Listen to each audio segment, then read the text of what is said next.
Mais vous, l'Éternel vous a pris et vous a fait sortir de la fournaise de fer de l'Égypte, afin que vous soyez un peuple qui lui appartient en propre. Deutéronome 80.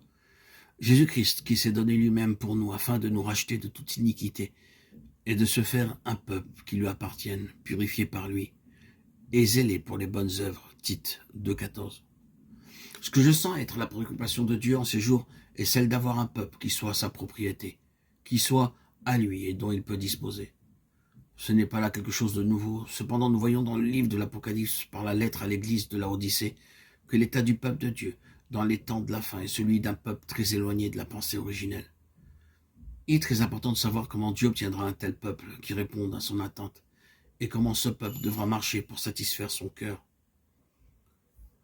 Dieu ne peut être satisfait que par un peuple dans lequel il voit Christ. Il est donc vital que nous sachions ce que Dieu voit en Christ et qu'il désire voir en nous. Il est donc nécessaire d'examiner la question de notre appel ou celle de notre vocation. Nous sommes tous appelés à une sainte vocation, selon son propre dessein.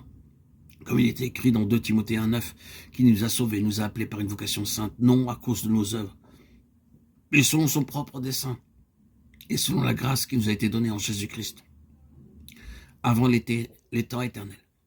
Dieu veut que tous les hommes soient sauvés et parviennent à la connaissance de la vérité. 1 Timothée 2,4.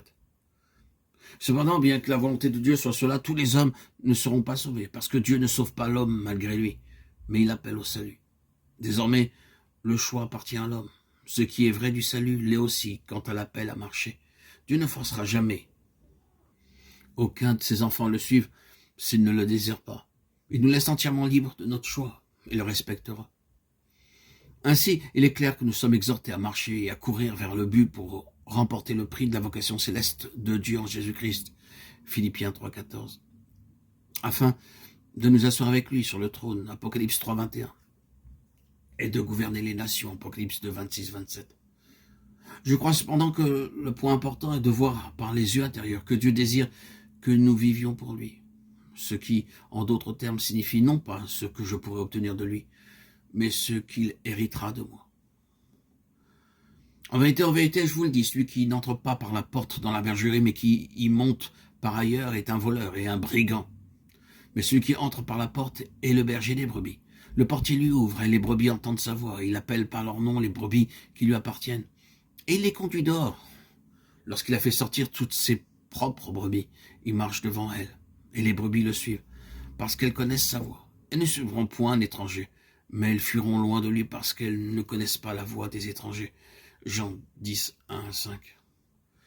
Dieu, en raison de sa préscience, connaît ceux qui, parmi ses rachetés, répondront à son appel pour marcher dans la vocation. 1 Pierre 1-2. Dieu nous appelle à une entière consécration, n'en attend pas moins de chacun de nous. Cela signifie le plein don de soi-même, une offrande entière, totale, un holocauste que le Seigneur pourra consumer entièrement pour lui et qui, chaque jour, joyeusement sera renouvelé. Regardons ce don de soi comme un privilège.